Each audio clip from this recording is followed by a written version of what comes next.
एक राजस्थान के अंदर हमने एक मुहिम चलाई थी और वो मुहिम काफ़ी अच्छी सक्सेस हुई है। और उनका ये आरोप है कि सबसे ज़्यादा पैसा अग्रवाल समाज व जैन समाज पर है। क्या उनका आरोप सही है? बनियों के बाद शुरू से पैसा होता है जी। बनिए मेहनती होते और वो आगे के विचारों को और अपने पैसे को जोड़ के चलते हैं। भविष्य में आगे कभी कोई दिक्कत परेशानी आए तो अपने पैसे को बचा के चलते हैं, बच्चों के लिए भी और घर परिवार के लिए। कहता हूँ कि योगी को आप जो कि संत कहते हो वो तो ढोंगी है, पाखंडी है, काल नेम है। मैं ज़्यादा शब्दों का प्रयोग नहीं। अब वो जनसंख्या नियंत्रण के नाम पर ज़बरदस्ती मुसलमानों की नसबंदी की जाएगी और उन लोगों को जो कि हिंदुओं के सामने जो कि ऐसा प्रस्ताव होगा कि वो 10 जगह लड़ेंगे तो मैं 10 जगह से लड़ूंगा। मोदी जी को योगी जी को हरा के रहूँगा, फिर मोदी जी की बारी है। नमस्कार, अमन न्यूज में आपका स्वागत है। और आज हमारे साथ हैं संत युवराज। और संत युवराज ही नहीं, उनके साथ उनकी पूरी टीम आई हुई है जो संत युवराज दावा कर रहे हैं कि हम सीएम उत्तर प्रदेश में अपना ही बनाएंगे। जिन्होंने अपनी पार्टी जन जागृत पार्टी और जिसको कह सकते हैं बीजेजेपी का मतलब है कि बीजेपी को हराना। ये मैं नहीं कह रहा, संत युवराज जी का कहना है। संत युवराज जी हमारे बीच में एक चेहरा लेकर के आए हैं जो दर्शकों को बताना चाहूँगा कि वो चेहरा बम्बई से चल के उत्तर प्रदेश की सरजमी पर इलेक्शन लड़ने आ रहा है और उनको ये सीएम का चेहरा बताते हैं। वो कितने कामयाब है वो खुद बताएंगे। संत युवराज जी पहले अपने बताएंगे विचार के उत्तर प्रदेश में आपको जनता वोट क्यों दे। संत युवराज जी नमस्कार। नमस्कार दोस्तों, और मैं अमन न्यूज़ का जो कि स्वागत करता हूँ। आपने प्रश्न किया है कि जनता हमको वोट क्यों दे, हमारी पार्टी को वोट क्यों दे। क्योंकि जनता को आवश्यकता है कि जो एक ऐसी सरकार हो जो निष्पक्ष हो, सांप्रदायिकता से मुक्त हो और विकास की बातें करे। आज की जो सरकार है वो केवल मंदिर मस्जिद की बात करती है, पाकिस्तान की बात करती है, चाइना की बात करती है, काले धन की बात करती है, पर मुद्दे की बात नहीं करती है। लोगों को रोज़गार नहीं दिलाती है, महंगाई कम नहीं करती है, शिक्षा पर, सुरक्षा पर, चिकित्सा पर काम नहीं करती है, केवल कहती है। मुझे राजनीति में नहीं आना था और ना कोई पार्टी बनानी थी, पर इसीलिए हमें आवश्यकता पड़ी क्योंकि हमको समाज के लिए वो करना है, वो देना है जो समाज के अंदर ऐसा शासन हो जो निर्भय युक्त हो, चाहे हिंदू मुस्लिम सिख ईसाई सब एक साथ रह सकें। और जब से ये सरकार आई है तब से ईद केवल मुसलमान मनाता है और दिवाली हिंदू मनाता है। पहले क्या होता था, पहले ईद के दिन खुशियां हिंदुओं के घर में मनती थी और दिवाली पर मुसलमानों के घर में हिंदू जो कि खुशियां मनती थी। पहले मंदिर और मस्जिद में सब लोग जाते थे, पर आज वो स्थिति हो गई है, यदि प्यासा व्यक्ति कोई पास में जो कि मंदिर है तो उसे अपना धर्म देखना पड़ता है। यदि वो हिंदू नहीं मुसलमान है तो कई हमले होने की भी स्थिति होती है। वो पानी पीने जा रहा है और उसे मारा पीटा जाता है। तो इसी प्रकार से हो सकता है शायद मस्जिद में हिंदू के साथ भी हो जाए। तो क्या ये आप ये नफ़रत ख़त्म कर देंगे? हाँ बिल्कुल, नफ़रत ख़त्म करने के लिए ही सरकार हम बना रहे हैं और हम जो कि चुनाव लड़ रहे हैं, हमारी सरकार बनेगी और ये हिंदू मुसलमान की नफ़रत तो समाप्त होनी चाहिए और हम करेंगे। क्योंकि उसका कारण है, यदि ये नफ़रत रही तो देश टूट जाएगा। इन लोगों ने देश को तोड़ दिया है। आप संत हैं, संत युवराज जी हैं और इधर उत्तर प्रदेश में योगी जी हैं, कहीं आपको लालच तो नहीं आ गया सीएम का? नहीं, हमें कोई सीएम का लालच नहीं है, पर इतना ज़रूर कहता हूँ कि योगी को आप जो कि संत कहते हो वो तो ढोंगी है, पाखंडी है, काल नेम है। मैं ज़्यादा शब्दों का प्रयोग नहीं कर सकता, पर इतना ज़रूर कहूँगा कि जो व्यक्ति ये कहता हो कि 20 और 80 की स्थिति देख लो, जहाँ हिंदू और मुसलमान की बात आती है और विकास की बात करो ना, उसे विकास के मुद्दे लेने चाहिए।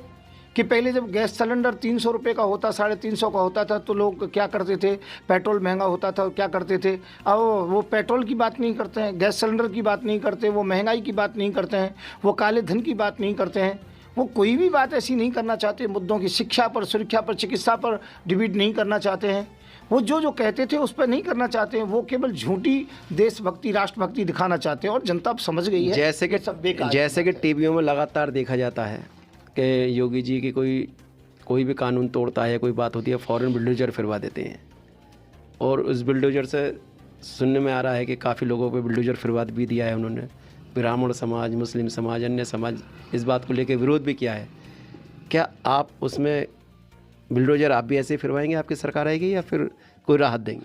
नहीं, मेरा तो मतलब ये है कि बिल्डोजर फिरवाने जैसी पोजीशन नहीं है। देखो, कोई अपराधी भी है तो उसको कानून है। बिल्डोजर का क्या मतलब है? ये निजी रिक्स ले रहे हैं, निजी दुश्मनी निकाल रहे हैं।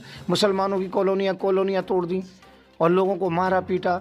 मैं ये कहना चाहिए गलत है। हम ऐसी राजनीति नहीं करना चाहेंगे। हम ऐसा नहीं, हम बदले की भी भावना नहीं रखना चाहेंगे। जिन्होंने बिल्डोजर फिरवाया हम उनका आश्रम तुड़वा दें। हम तो ये रखेंगे भाई ठीक है, जिए और जीने दो। तो आप योगी जी का आश्रम जरूर टूटवाएंगे? अब देखो, ये समय बताएगा। यदि कोई उनकी जगह आश्रम की इस प्रकार की होगी, उन्होंने ज़बरदस्ती छीनी होगी, किसी से किसी की शिकायत होगी, तो खाली करा सकते हैं, तुड़वा नहीं सकते हैं। परंतु मैं ये कहना चाहता हूँ, इन पचड़ों में नहीं पड़ना चाहता हूँ।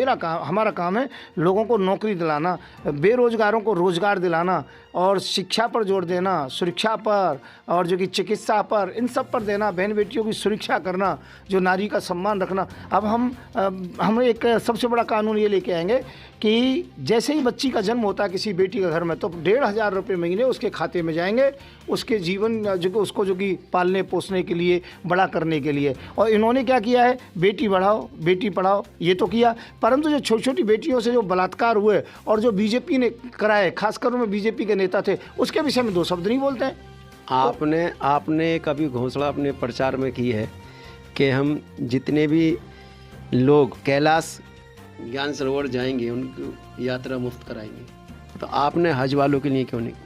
नहीं, इसमें आपने शायद अच्छी तरह से पढ़ा नहीं है। मैंने कहा है कैलाश मानसरोवर और हज यात्रा 80%। देखिए 80% दोनों में 80% की छूट होगी, हज यात्रा में भी और कैलाश मानसरोवर। क्यों? कैलाश मानसरोवर चाइना में पड़ता है और हज जो कि मॉडर्न कंट्री में पड़ती है, जो कि तो मैं कहना चाहूँगा कि दोनों के लिए, मक्का के लिए, हज के लिए, और जो कि ये जो भी हमारे धार्मिक तीर्थ हैं हिंदुओं के विदेशों में, उसको 80% छूट देंगे। कोई कहीं भी गुरुद्वारे के लिए जाए, कोई भी मंदिर के लिए जाए, कोई मस्जिद के लिए जाए, इबादत के लिए जाए, तो उसके लिए 80%। तो मुसलमानों की देखो हज की जो सब्सिडी जो थी इन्होंने समाप्त कर दी। तो मैं कहता हूँ क्यों समाप्त कर दी? केवल इसलिए कि वो मुसलमानों के लिए बेनिफिट जा रहा था। मैं ये कहना चाहता हूँ इन चीज़ों पे इनको छेड़छाड़ नहीं करनी चाहिए थी। अब ये कहते हैं कि मथुरा में ईदगाह को तोड़ेंगे और जो बनारस में इतना बड़ा मंदिर बनाएंगे कि मस्जिद को नीचे दबा देंगे, और आधी से ज़्यादा मस्जिद दब चुकी है। मैंने भी जाकर के देखा है। मैं क्या ऐसी मानसिकता क्यों रखते हैं? अरे भाई, ये तो हिंदू मुसलमान की एकता की बात है। जहाँ मंदिर है वहाँ मस्जिद है। एक जगह इबादत होती है, एक जगह जो कि वहाँ प्रार्थना होती है, घंटे इत्यादि बजते हैं। मैं ये कहना चाहता हूँ लोगों को प्रेम से करिए ना, लोगों को अच्छी प्रकार से रहिए। हमारा हिंदू के बिना मुसलमान अधूरा है, मुसलमान के बिना हिंदू अधूरा है, और इन दोनों के बिना हिंदुस्तान अधूरा है। मैं इस बात को कह रहा हूँ। इसीलिए हम लोगों को मिल कर के रहना चाहिए। कितने राज्यों में इलेक्शन लड़ा रहे हैं?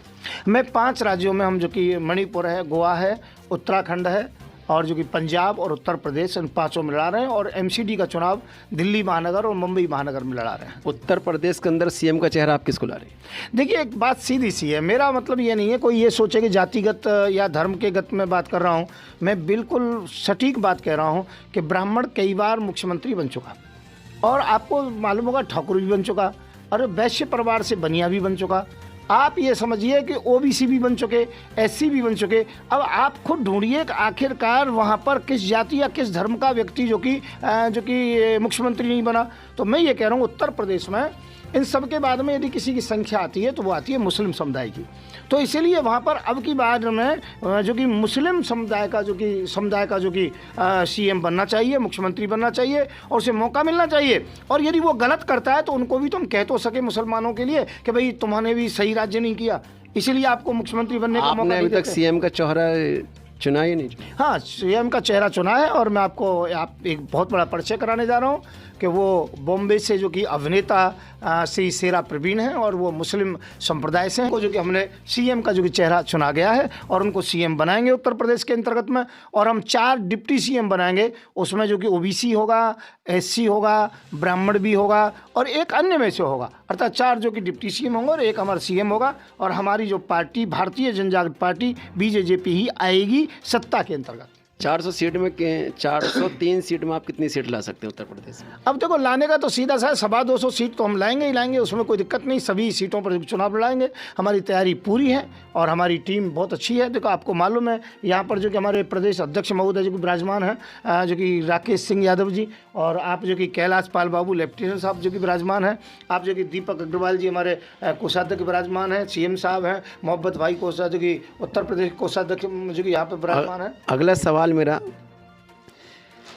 जो CM के दावेदार हैं उत्तर प्रदेश से, शेरा परवीन जी से सवाल है। शेरा परवीन जी, आप फिल्मी दुनिया से बिलोंग करते हैं और राजनीति में आने का मकसद क्या है, जरा दर्शकों को बताएं। सबसे पहले तो मैं अमन न्यूज़ का शुक्रिया अदा करना चाहता हूं, और उसके बाद बात ऐसी है, मैं एक फिल्म अभिनेता हूं, बॉलीवुड से आता हूं, और यहाँ उत्तर प्रदेश में आने का मेरा एक विज़न है कि हमारे राष्ट्रीय अध्यक्ष संत युवराज जी बहुत अच्छे व्यक्ति हैं, बहुत सुलझे हुए हैं, और वो मुस्लिमों की, हिंदुओं की और सबकी बात करते हैं। खासकर तो यह है कि वो मुस्लिमों की आवाज़ उठाने वाला अभी कोई ऐसा व्यक्ति नहीं आया कि जो मुसलमानों की बात उठाए, और ये पहले शख्स हैं हमारे राष्ट्रीय अध्यक्ष संत युवराज जी, जिन्होंने मुस्लिमों के लिए आवाज़ उठाई। और उनसे मैंने बात की, मैं मुंबई से दिल्ली आया, उनसे मुलाकात करी, मुझे उनकी इतनी अच्छी बातें अच्छी लगी है, बहुत ज़्यादा। तो मैंने उनसे कहा कि मैं आपके साथ हूँ और तन मन धन से आपके साथ हूँ और हमेशा रहूँगा। धन तो आप दे चुके हैं संत युवराज जी को, धन कितना दिया है? धन की भी बात यह है कि हर तरीके से सहयोग कर रहा हूँ उनके लिए, और जैसा वो आदेश करेंगे मैं उनके लिए हमेशा तत्पर हूँ। इलेक्शन में कितना फंड आप खर्च करेंगे उत्तर प्रदेश में? जो भी होगा, जैसा भी होगा, जैसा हमें आदेश होगा अध्यक्ष जी का, हम उसी तरीके से काम करेंगे। ये बातें जो है गुप्त रहने दो, जैसा भी होगा, वो जैसा उनका आदेश होगा हम उनका आदेश का पालन करेंगे। कितनी सीट जीत के लाने के चांस हैं? 225 सीटें लाने का हमारा पूरा मामला चल रहा है। हमारी टीम इतनी अच्छी है, इतने उस तरीके से काम कर रही है कि हम 225 सीटें लाएंगे, बहुमत से सरकार बनाएंगे उत्तर प्रदेश में। ऐसा तो नहीं कि संत युवराज जी एक संत हैं, मंदिर में बैठे रहे हैं, पूजा करते रहे हैं, और आप CM की कुर्सी के पास पहुँचें और फ़ौरन, मैं अपने अल्फाजों में नहीं कहूँगा, दल बदल के दूसरे उसमें पहुँच जाए? नहीं, ऐसा कुछ नहीं है, ना ऐसा होने का, क्योंकि हमारे जो संत युवराज जी हैं बहुत अच्छे व्यक्ति हैं, मैं उनकी बहुत कदर करता हूं, बहुत इज्जत करता हूं। जैसा उनका आदेश होगा, आज भी मानता हूं उनका आदेश, और हमेशा ऐसे ही आदेश मानता रहूँगा उनका। हम कोई दल बदलू नहीं है, ना हम किसी पार्टी में जाने का, ना मैं राजनेता हूँ। मैं तो बॉलीवुड से आया हूँ सिर्फ इनकी अच्छाइयों के लिए। क्या आप प्रचार में कुछ हीरो हीरोइन वहाँ पे ला करके प्रचार करेंगे? हाँ, मेरे कई मित्र हैं, जैकी श्रॉफ जी हैं, और करिश्मा कपूर जी हैं, और शक्ति कपूर जी हैं, बहुत कई कलाकार हैं मेरे जो अच्छे मित्र हैं। नई पीढ़ी के कलाकार किनको लाएंगे? नई पीढ़ी में हमारी बात चल रही है आमिर खान जी से, और उनके भाई है सोहेल खान जी, हम दोनों को ही लेकर आएंगे। तो अगला रुख करते हैं हम कैलाश बाबू जी से। कैलाश बाबू जी, आप ये बताइए कि आपने, एक सैनिक हैं, बॉर्डर पर खड़े रहना आपका धर्म है, आप राजनीति में क्यों कुछ कर रहे हैं? नमस्कार। सबसे पहले मैं अमन न्यूज़ के पत्रकार बर्नेश साहब को मैं धन्यवाद करता हूं कि जो आपने अपने यहाँ मौका दिया है प्रेस कॉन्फ्रेंस में। और मैंने 34 ईयर आर्मी में सर्विस किया है और देश सेवा की है, और 34 ईयर सेवा करने के बाद मैं अभी यहाँ आया हूँ, तो मैं समाज सेवा और देश हित के लिए सेवा करना चाहता हूँ। मगर जहाँ तक आरोप लगता रहता है पार्टियों पर इतने का घोटाला कर दिया, इतने घोटाला कर दिया, एक हमारे देश के अंदर आर्मी एक ऐसी है जो घोटाले से दूर है, तो कहीं ऐसा तो नहीं है कि आप अपना आर्मी का सारा पैसा जन जागृत पार्टी में खर्च कर दें और उसके बाद में फिर आप घोटाले की सोचें? नहीं, ऐसा कुछ भी नहीं होगा। जैसे आर्मी में आर्मी की छवि है, वैसे भी यहाँ छवि की तरह काम करेंगे हम। काम करने के क्या प्लान है आप? काम करने के लिए सभी का विकास करेंगे, सभी को, चाहे वो कोई हिंदू मुस्लिम सिख ईसाई, सैनिकों का, बेरोजगारों का, युवाओं का, हर एक का विकास करने के लिए। अगले हैं हमारे दीपक अग्रवाल जी। दीपक अग्रवाल जी, आप हमें ये बताइए कि जैनी समाज, अग्रवाल समाज, बनिया समाज, कितने समाज आपके साथ? अग्रवाल समाज भी हमारे साथ है जी, और जैनी समाज भी हमारे साथ है, गुप्ता समाज भी हमारे साथ है। बनिया भाइयों का पूरा सहयोग है हमारी भारतीय जन जागृति पार्टी को। एक राजस्थान के अंदर हमने एक मुहिम चलाई थी और वो मुहिम काफ़ी अच्छी सक्सेस हुई है और उनका ये आरोप है कि सबसे ज़्यादा पैसा अग्रवाल समाज व जैन समाज पर है। क्या उनका आरोप सही है? बनियों के बाद शुरू से पैसा होता है जी, बनिए मेहनती होते और वो आगे के विचारों को और अपने पैसे को जोड़ के चलते। भविष्य में आगे कभी कोई दिक्कत परेशानी आए तो अपने पैसे को बचा के चलते, बच्चों के लिए भी और घर परिवार के लिए भी। आप पार्टी के लिए में कितना खर्च कर रहे हैं? पार्टी के लिए जी जो मिनिमम होगा, जो हमारे पास व्यवस्था बन सकेगी प्रचार सामग्री के लिए, हम पूरा सहयोग देंगे। आपने दिल से ठान लिया कि हमें योगी सरकार को हराना है? योगी सरकार को हराने की दिल से ठान लिया है जी, क्योंकि हमारे साथ हमारे संत युगराज महाराज जी है, जिनको हमने लगभग 30 साल से जानते हैं और वो सच्चाई के लिए लड़ते आए। हम उनका पूरा साथ देना चाहते हैं। इससे पहले आप कहाँ थे? इससे पहले हम कांग्रेस पार्टी में थे जी। कांग्रेस पार्टी में मेरे को जिला उपाध्यक्ष भी बनाया गया है, ब्लॉक अध्यक्ष भी बनाया गया है। मैं कांग्रेस पार्टी कुछ फेल हो गई है, कुछ वो उन्होंने हमारे ऊपर ध्यान नहीं दिया, इसलिए हमने वो पार्टी छोड़ दी। तो जन जागृति में पार्टियों को छोड़ छोड़ कर लोग आ रहे हैं, ये इनकी खुशकिस्मती कहें या अन्य पार्टियों की दुर्गति, जो कार्यकर्ता को नहीं समझ पा रही, जो कार्यकर्ता पद छोड़ कर जा रहे हैं। अगला हम चलेंगे, मोहब्बत भी क्या चीज़ है और इनका नाम ही मोहब्बत है। मोहब्बत साहब, आप ये बताइए, आपका नाम मोहब्बत क्यों रखा? बस ये लोगों से मोहब्बत करने का हमारा एक पेशा है और जितना भी हम संदेश देते हैं सिर्फ मोहब्बत का ही देते हैं कि एक दूसरे से दिल जुड़े रहें। जैसे हमारे संत जी हैं और एक हम मुस्लिम हैं, तो हम सिर्फ ये हैं कि इन्होंने जितनी भी आवाज़ उठाई आज तक मुस्लिम के लिए उठाई है। मैं ये कहना चाहता हूँ कि जितने हमारे मुस्लिम परिवार हैं वो इनका साथ दें और इनको समझें। जितने भी आज तक धरने प्रदर्शन हुए, जैसे शाहीन बाग बैठाया तो इनकी वजह से बैठा, जो भी मुसलमान पर परेशानी आती है सबसे पहली आवाज़ इनकी उठती है। आप नफ़रत में मोहब्बत, इसका तालमेल नहीं हो रहा। नहीं होगा, जब हम आपस में जब मोहब्बत रखेंगे तो होगा। मगर इधर तो लोग नफ़रत की बातें करते हैं और आप नाम मोहब्बत लेकर मोहब्बत का पैगाम लेके जा रहे हैं। कहाँ तक पहुँचाएंगे इस पैगाम? इसको हम जब तक पैरागाएंगे जब तक कि योगी जी को हम इस देश से नहीं हटा देते हैं और अपने गुरुजी को नहीं लाते हैं, क्योंकि कुछ पार्टियां ऐसी हैं जो आज तक नफ़रत बहला रही हैं। उस नफ़रत को हमें ख़त्म करना है। मोहब्बत के नाम पर कितनी सीटें ले आओगे उत्तर प्रदेश में? कम से कम 250 सीटें लेकर के आएंगे।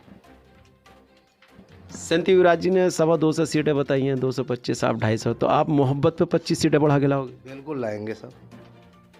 तो ये थे हमारे साथ मोहब्बत जी, जिनका नाम ही मोहब्बत है। ये मोहब्बत से 25 सीटें संत युवराज जी यानी कि राष्ट्रीय अध्यक्ष बीजेपी से फालतू लाएंगे और यह करिश्मा दिखाएंगे। तो हम अगली लेकर चलते हैं राकेश यादव जी, समाजवादी छोड़कर के आए हैं और समाजवादी छोड़ने के बाद में उन्होंने ऐसा बीजेपी यानी कि भारतीय जन जागृत पार्टी में क्या देखा जो वो समाजवादी छोड़ कर गए, जबकि समाजवादी की लहर चल रही है, बीजेपी के लोग छोड़ छोड़ कर समाजवादी में जा रहे हैं, मंत्री इस्तीफा दे रहे हैं, ऐसा इन्होंने क्या देखा है? जी जी, मैं राकेश यादव। राकेश यादव जी, सबसे पहले मैं अमन न्यूज़ का धन्यवाद करता हूँ और अपने राष्ट्रीय अध्यक्ष जी का धन्यवाद करता हूँ। और जो मैंने जो देखा है जी इस पार्टी में, एक तो इस पार्टी की सत्यता देखी है। इस पार्टी के अंदर मैंने द्वेष भाव या किस तरह की पार्टी आपस में जो हमारी किसी बिरादरी बात से अलग है, इसका जो नेचर है सारा, चाहे हिंदू हो, मुसलमान हो, सिख हो, ईसाई हो, सबको एक समान समझती है। और हमारे अध्यक्ष जी का भी यही है कि किसी भी व्यक्ति वर्ग के आपस में झगड़ा हो, कुछ भी हो, उसमें हम लोग जातिवाद का साथ ना देते हुए उसको समझें, सोचें और उस पर विचार करें। राकेश जी, आप यादव समाज को क्या जवाब देंगे? मैं यादव समाज को यही जवाब दूंगा जी कि सत्यता का साथ दें। ये नहीं कि भाई हम यादव हैं तो यादवों के साथ अगर कहीं कोई अन्याय कर रही है, यादव की पार्टी हो या यादव हो कोई भी, या किसी की जाति वर्ग के साथ करे तो हम उसका साथ नहीं देंगे, हम सत्यता का साथ देंगे। जैसे सीएम साहब के लिए इन्होंने परवीन जी का नाम चेहरा किया है, आपको कौन से पद के लालच दिया? कोई सा पद नहीं चाहिए, नहीं मुझे पद की लालच है ना किसी चीज़। मंत्री कौन से बनेंगे आप? ना मुझे कोई मंत्री पद नहीं चाहिए, मुझे सिर्फ इस चीज़ का लालच है कि सीएम पद का जो हमारा मोहम्मद चेहरा इन्होंने रखा है हमारे राष्ट्रीय अध्यक्ष जी ने, वो बड़ी खुशी हुई है, क्योंकि हमारे यहाँ उत्तर प्रदेश में आज तक किसी ने भी इस चीज़ को नहीं सोचा जो हमारे राष्ट्रीय अध्यक्ष जी ने सोचा है। तो जो अब यादव समाज के साथ, वो तो यही कहेंगे कि हमारे साथ धोखा कर रहे हैं, दूसरी पार्टी को सपोर्ट कर रही है, वो उनका फेस कैसे करेंगे? नहीं, मैंने कोई धोखा नहीं करा, मैं कोई यादव समाज से बंध के थोड़ी रहूँगा। अगर मुझे यादव समाज में ये देखना है कि भाई कोई गलत काम हो रहा है और आपस में वो जो बिरादरी वाद या आपस में रिश्तेदारी वाद या अपना परिवारवाद हो रहा है, तो उससे मैं अलग हूँ इस चीज़ से। मेरे को आपने तन मन धन से इनका साथ देने का, बिल्कुल पार्टी का संत युवराज जी का साथ देने का मैंने। सिर्फ इलेक्शन तक देंगे या? नहीं जी, जब तक मैं जीऊँगा जब तक साथ दूंगा। अब यादव समाज व उत्तर प्रदेश सरकार व उत्तर प्रदेश जनता को क्या संदेश देना चाहिए? मैं तो यही यादव समाज में संदेश देना चाहूँगा कि अच्छाई का साथ दें और हमारी पार्टी से जुड़ें और हमारी पार्टी का समर्थन करें, आगे बढ़ाने का काम करें, कि हमारी पार्टी हिंदू मुस्लिम एकता की पार्टी है और इस पार्टी को सभी से, मैं यादवों से और सभी से ये हाथ जोड़ के अनुरोध करूँगा कि हमारे साथ आएँ, हमारी पार्टी का जनादेश आगे बढ़ाएं। कितने वोट ले आएंगे आप यादवों? यादवों के वोट जी, जहाँ हमारा वोट बैंक है, तो मैं ज़्यादा कुछ ना कहते हुए कम से कम 60% में तो यादवों के वोट लाने का काम करूँगा, क्योंकि उनको पता है कि मैं अच्छा ही कर सकता हूँ। 60% वोट लाने का दावा कर रहे हैं ये। अभी तो वक्त ही बताएगा कौन कितने वोट लाएगा, ये वक्त ही बताएगा कौन कितनी सीट लाएगा, ये वक्त ही बताएगा सीएम कौन बन पाएगा। मैं संत युवराज जी से कहूँगा कि एक बार देश के लिए संदेश और उत्तर प्रदेश की जनता के लिए आप एक खास संदेश दें, और जिससे कि आपको जनता पसंद करे, क्योंकि वह आपका विवादित चेहरा है, सब जानते हैं। आप मुस्लिम हित में काम करते हैं और इसलिए आपने मुसलमानों को के चेहरे को सीएम के लिए लाए हैं। तो ये पर्दा हटाने की भी ज़रूरत है और समझाने की भी ज़रूरत है।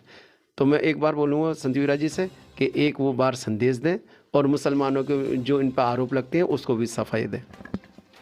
नमस्कार दोस्तों, पहली बात तो मैं ये बताऊंगा कि सफाई की कोई आवश्यकता नहीं है और मैं ना हिंदू का पक्ष लेता ना मुसलमान का पक्ष लेता हूं। मैं तो किसी बात से नाराज़ बहुत ज़्यादा हूं। नाराज़ इस बात से हूं कि सरकार हर समय मुसलमानों के साथ सौतेला व्यवहार क्यों करती है। सीए एनआरसी के मुद्दे पर लोगों को मारा पीटा गया, आंदोलन कुचला गया, कभी कोरोना के बहाने से, कभी किसी बहाने से, और किसानों को सब कुछ करने के पश्चात किसानों का जो कि आंदोलन जो था, जो बिल वापसी का जो था, उसका जो कि ऐलान हो गया और सीए एनआरसी का बिल वापस ही नहीं हुआ। तो ये मुसलमानों के साथ अन्याय है, इसमें कोई वो नहीं है। और जब सत्ता में आते ही सबसे पहले हज सब्सिडी हटा दी गई, ये भी बिल्कुल जो गलत है। तो हर तरीके से मुसलमानों को दबाया जाता है, उनके निजी मामलों में जैसे 3 तलाक या कुछ भी है उनमें हस्तक्षेप किया जाता है। मैं ये कहना चाहता हूँ आखिरकार ये क्यों, ये नहीं होना चाहिए।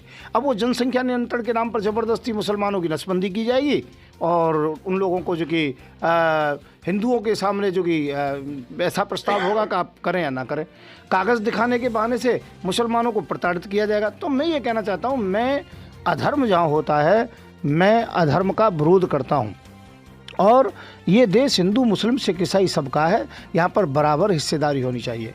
जनता को मैं ये कहना चाहूँगा कि देखो, विकास के मुद्दों पर जो कि आप वोट दीजिए, हिंदू मुसलमान के नाम पर वोट मत दीजिए, मंदिर मस्जिद के नाम पर मत दीजिए।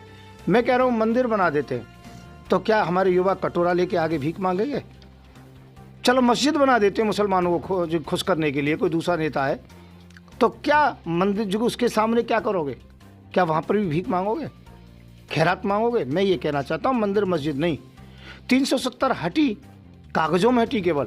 वहाँ पर ना तो कोई ज़मीन खरीदी है, मेरे जितने भी साथी हैं शायद किसी ने नहीं खरीदी होगी, और ना वहाँ की जनता की पुलिस कम हुई है, ना फौजियों की हत्या कम हुई है, ना आतंकवादी हमले कम हुए। 370 हटी तो हटी कहाँ? मैं ये पूछना चाहता हूँ। 80% फौज पूरी जम्मू कश्मीर के अंदर है देश की। तो ये कहना चाहता हूँ कि 370 का नाटक किया, अरे 370 हट गई थी तो वहाँ पुलिस वगैरह ज़्यादा जो कि वो नहीं होना चाहिए था, फौज इत्यादि का। मैं ये कहना चाहता हूँ ये केवल एक तनाव जैसी पोजीशन बनाते और राष्ट्रभक्ति की घुट्टी पिलाते हैं। हम बेरोजगारों को रोज़गार देंगे, हर हाथ में काम देंगे, हर घर में सरकारी नौकरी देंगे, बेटियों को जो कि जन्म लेते ही 1500 रुपये महीने उनके खाते में आएंगे जब तक उसकी शादी होगी। हम जो कि किसानों के लिए कृषि यंत्र है, बिजली जो कि खाद है और जो कि बीज है, ये आधे रेट में करेंगे। बिजली फ्री देंगे, 400 यूनिट बिजली हर घर के अंतर्गत में देंगे। किसानों का, मजदूरों का, रिक्शे वालों का, ऑटो चालकों का, टैक्सी चालकों का, इनका जो कि कर्जा माफ़ करेंगे। कोई भी सरकारी कर्जा होगा, गाड़ी का, घोड़े का या किसी भी प्रकार का कृषि का, वो कर्जे से मुक्त करेंगे। हम विधवा, वृद्धा और जो कि बेरोजगार भत्ता इत्यादि है, ये 3,000 से 5,000 तक देंगे। किसान के खेत में जहाँ भी कोई खंबे खड़े हुए होंगे, हर खंबे का जो कि हम किराया देंगे हर किसान के लिए। हम डीजल, पेट्रोल इत्यादि भी सस्ता कराने की कोशिश करेंगे केंद्र में आने के बाद में। हाँ, जिस भी प्रदेश में जाएंगे वहाँ पर 300 साढ़े 300 रुपये का गैस सिलेंडर होगा। उसका कारण क्या है कि गैस सिलेंडर आता ही 185 रुपये का है। नहीं, इसका कारण ही नहीं, इसका कारण ये है कि आपको चुनाव चिन्ह ही गैस सिलेंडर है। चलो ठीक है, परंतु मैं ये कहना चाहता हूँ कि हम विकास के मुद्दों पर काम करेंगे। इसीलिए हमने निर्णय लिया है, योगी जी के सामने हम चुनाव लड़ेंगे और योगी जी को हराएंगे। उन्होंने मथुरा के लिए कहा, हमने मथुरा से तैयारी की। उन्होंने जो कि अयोध्या के लिए कहा, हमने अयोध्या से तैयारी की। अब वो भाग गए गोरखपुर, तो हमने ऐलान कर दिया गोरखपुर से भी हम चुनाव लड़ेंगे। और मोदी जी कहते हैं ना, घर में घुस के मारते हैं, हम घर में घुस के उनको हरा करके आएंगे। तो आपका कहने का मतलब ये है कि आपके प्रचार से या आपके जाने से योगी जी ठिकाने बदल लें या प्रचार नहीं कर पा रहे हैं या सीट सिलेक्ट नहीं कर पा रहे हैं, तो आप जहां पर वो लड़ेंगे आप वहीं पर लड़ेंगे। मैं कह रहा हूँ वो 10 जगह लड़ेंगे तो मैं 10 जगह से लड़ूंगा। मोदी जी को, योगी जी को हरा के रहूँगा, फिर मोदी जी की बारी है। मैं कह रहा हूँ ऐसे लोगों की ज़रूरत नहीं है जो हिंदू मुसलमान की राजनीति करते हो, देश धर्म की राजनीति, विकास के मुद्दों की बात करो, हमें कोई दिक्कत नहीं है। और इसीलिए हमें राजनीति के अंतर्गत में आना पड़ा। तो हम योगी जी को हराएंगे, योगी जी को परास्त करेंगे। देश की जनता से निवेदन है, एक तरफ तो 20 और एक तरफ 80। वो कहते हैं कि वो 20 जो कि वो 80 हैं और हम 20 हैं। तो मैं ये कहना चाहता हूँ, कौरव पांडव कितने थे? वो 20 थे, मतलब 5 ही तो थे। और जो कि कौरव कितने थे? वो 100 थे, वो 80 थे, समझ लीजिए। तो मैं ये कहना चाहता हूँ, अब देखिए कौन हारता है कौन जीता है। हमारी तरफ धर्म है, उनकी तरफ केवल सांप्रदायिकता है। वो ऐसे लोगों का साथ दे, धर्म संसद के नाम पर लोगों कह रहे हैं मार देंगे, काट देंगे, ये कर देंगे, वो कर देंगे। हर समय जब भी कोई बात होती है हिंदू राष्ट्र घोषित करेंगे। अरे हिंदू राष्ट्र घोषित करेंगे, मनुस्मृति चलेगी, और मनुस्मृति चलेगी तो क्या होगा? जाति बिरादरी होगी, वहाँ पर जो ऊंच नीच होगी, बहन बेटियों की लाज लूटी जाएगी, बेगार कराई जाएगी। और यदि मुस्लिम राष्ट्र होगा, मैं ये भी बात कह रहा हूँ, क्या आप ये कह रहे थे कि मुसलमानों को खुश करने की बात कर? मैं मुसलमानों का विरोध कर रहा हूँ क्या? मुस्लिम यदि राष्ट्र होगा तो शरीयत कानून होगा, उसमें भी खून खराबा होगा। इसलिए आपकी बात रोक दो, समय की मर्यादा रखते हुए, क्योंकि हमारे पास समय इतना ही था। इससे आगे इस बात को चर्चा आगे करेंगे। लेकिन हाँ, ये एक संत मुसलमानों के हित में लड़ने जा रहा है और एक संत क्या नाम है, अपना CM मुसलमान बनाने जा रहा है। एक संत मंदिर से उठ करके राजनीति में जा रहा है। अब देखना ही होगा कि जनता उनको कितना स्वीकार करती है, वो कितने वोट लाते हैं, कितने वो कामयाब हो पाते हैं, ये वक्त बताएगा। इसी के साथ मैं बर्नी विदा लेता हूँ। देखते रहिए अमन न्यूज़। नमस्कार।